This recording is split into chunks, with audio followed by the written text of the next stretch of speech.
The angle में आप सभी का स्वागत है। मैं हूं आपके साथ नीतू शर्मा। सबसे पहले एक नजर हेडलाइंस पर। असम में चुनावी सभा में गरजे प्रधानमंत्री नरेंद्र मोदी, कहा कांग्रेस की नीतियों ने प्रदेश को नुकसान पहुंचाया। राजस्थान विधानसभा में भाजपा विधायक मदन दिलावर का आरोप, कहा सरकार महिला अपराधों के प्रति गंभीर नहीं। पूर्व सीएम वसुंधरा राजे ने फिर गहलोत सरकार को लिया आड़े हाथ, सरकार और पुलिस की कार्यशैली को रखा कटघरे में। परिवहन मंत्री प्रताप सिंह खाचरियावास ने अस्पताल को दी एम्बुलेंस, कहा कोरोना प्रबंधन में राजस्थान देश भर में अव्वल। प्रधानमंत्री नरेंद्र मोदी ने असम के करीमगंज में चुनावी सभा को संबोधित किया। पीएम मोदी ने कहा कि कांग्रेस सरकारों और उनकी नीतियों ने असम को सामाजिक, सांस्कृतिक, भौगोलिक और राजनीतिक हर तरह से नुकसान पहुंचाया। कांग्रेस की सरकारें बराक वैली के लिए डिविजनल कमिश्नर गुवाहाटी से चलाती रहीं, ये कितना बड़ा अन्याय था। एनडीए सरकार ने इस अन्याय को दूर किया। पीएम मोदी ने कहा कि दशकों पहले असम का पूरा क्षेत्र बेहतर कनेक्टिविटी वाले हिस्सों में से एक था, लेकिन बरसों तक चले कांग्रेस के भ्रष्टाचार और वोट बैंक की राजनीति ने असम को सबसे अधिक पीछे ले जाने का काम किया। पश्चिम बंगाल विधानसभा चुनाव के लिए कैंपेन के बीच बीजेपी और टीएमसी में जुबानी जंग जारी है। ममता बनर्जी ने मेदिनीपुर के अमलासुली में एक रैली को संबोधित किया। रैली में सीएम बनर्जी ने मोदी सरकार पर पलटवार किया। उन्होंने कहा कि मैं शेरनी हूं, अपना सिर किसी भी पार्टी के सामने नहीं झुकाऊंगी। इस दौरान दीदी ने पीएम मोदी का सीधे तौर पर नाम नहीं लिया, लेकिन भाजपा को आड़े हाथों जरूर लिया। ममता बनर्जी ने कहा कि अगर यहाँ कोई भी माओवादी, वामपंथी या कांग्रेस का दोस्त है तो मैं उनसे कहती हूँ कि वे माकपा को वोट न दे, क्योंकि भाजपा के साथी हैं। पश्चिम बंगाल में विधानसभा चुनावों की तारीख जैसे जैसे करीब आ रही है, उसी तरह राज्य में हिंसा का दौर बढ़ता जा रहा है। अब नंदीग्राम में हो रही केंद्रीय मंत्री धर्मेंद्र प्रधान की रैली पर हमला बोला गया। इस घटनाक्रम में भाजपा का एक कार्यकर्ता बुरी तरह घायल हो गया। धर्मेंद्र प्रधान ने इस घटना पर दुख जताया और इसके लिए तृणमूल कांग्रेस के कार्यकर्ताओं को जिम्मेदार ठहराया। धर्मेंद्र प्रधान ने कहा कि ममता दीदी को लोकतांत्रिक तरीके से चुनाव लड़ना चाहिए। धर्मेंद्र प्रधान के आरोपों पर टीएमसी ने पलटवार किया। केंद्रीय सड़क मंत्री नितिन गडकरी ने टोल प्लाजा को लेकर बड़ा बयान दिया है। लोकसभा में नितिन गडकरी ने कहा कि अगले एक साल में देश के सभी टोल प्लाजा खत्म कर दिए जाएंगे। हालांकि इसका यह मतलब नहीं होगा कि टोल देना ही नहीं पड़ेगा। अब गाड़ियों में जीपीएस सिस्टम लगाया जाएगा, जिसकी मदद से टोल शुल्क का भुगतान हो सकेगा। नितिन गडकरी ने कहा कि पिछली सरकारों के दौरान कई स्थानों पर शहरी इलाकों के भीतर टोल बनाए गए जो गलत और अन्यायपूर्ण है। इन्हें घटाने का कार्य एक साल में पूरा हो जाएगा।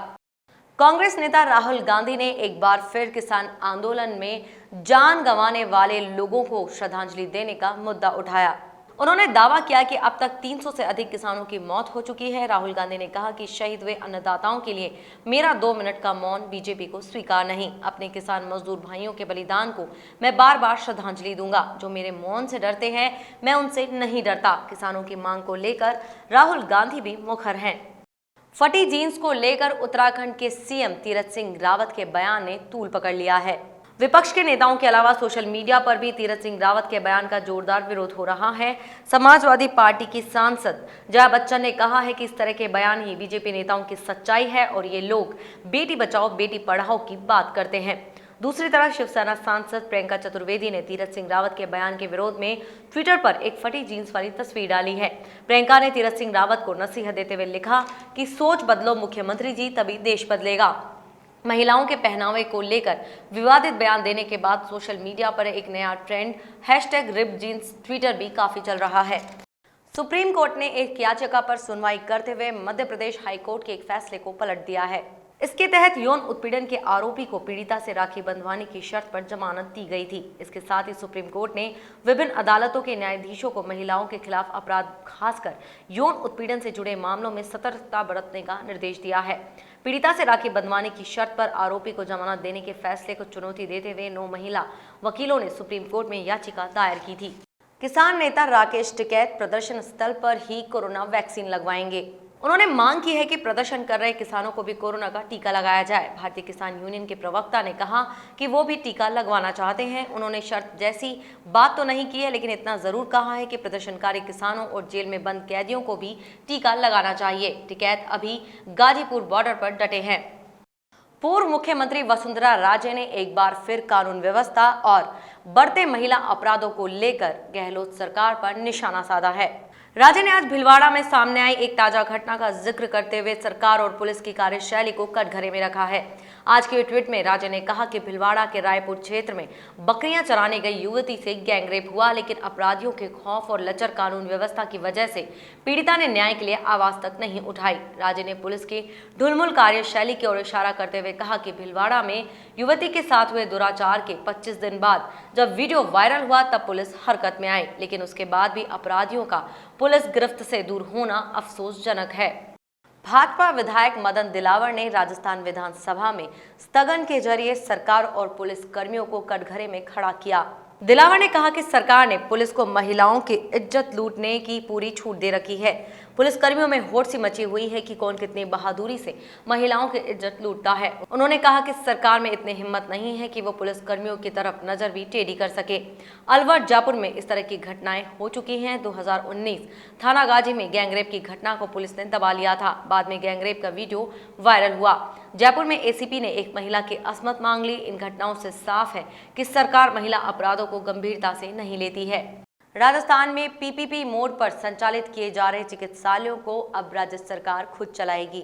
चिकित्सा मंत्री डॉक्टर रघु शर्मा ने कहा है कि समय अवधि पूरी हो जाने पर इनका रिन्यूअल नहीं किया जाएगा, राज्य सरकार खुद इन्हें चलाएगी। राजस्थान विधानसभा में प्रश्नकाल के दौरान विधायक रीटा चौधरी द्वारा पूछे गए सवाल के जवाब में चिकित्सा मंत्री ने यह जानकारी दी। परिवहन मंत्री प्रताप सिंह खाचरियावास ने राजधानी जयपुर के शास्त्री नगर स्थित कांवटिया अस्पताल को एक एम्बुलेंस भेंट की। मंत्री प्रताप सिंह खाचरियावास ने यह एम्बुलेंस अस्पताल को विधायक कोष से दी है। इस दौरान मंत्री ने अस्पताल का निरीक्षण भी किया। उन्होंने अस्पताल प्रशासन से व्यवस्था की जानकारी ली।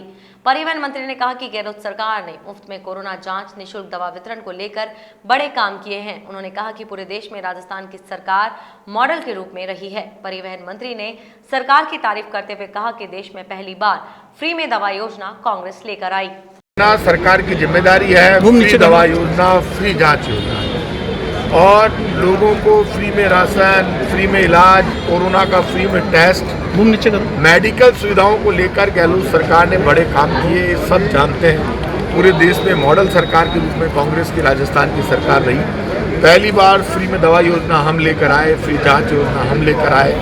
आज मैंने यहाँ 25 लाख रुपए की लागत से हमने यहाँ पर एम्बुलेंस दी है और इस एम्बुलेंस में आईसीयू की सारी सुविधा है। जयपुर की सबसे अच्छी एम्बुलेंसों में से ये एक है। कांवटिया हॉस्पिटल डिस्ट्रिक्ट हॉस्पिटल होने के कारण पूरे जयपुर में एक अलग स्थान रखता है, मेडिकल कॉलेज से जुड़ा हुआ है। लोगों को सुविधाओं के लिए समय समय पर सरकार काम करती है। इसी कड़ी में हमने ये काम किया है। मैं इतना विश्वास दे सकता हूँ कि 24 घंटे सरकार सबके लिए तैयार है, सरकारी हॉस्पिटल तैयार है। जालोर जिले के रायथल गांव में योग शिविर का आयोजन किया गया।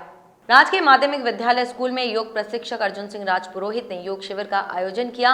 इस योग शिविर में रायथल के स्कूल के छात्र छात्राओं को विभिन्न प्रकार के योगों का अभ्यास करवाया गया। राजपुरोहित अर्जुन सिंह ने जानकारी देते हुए बताया कि योग वह रास्ता है जिस पर हर कोई चलकर खुद को स्वस्थ रख सकता है।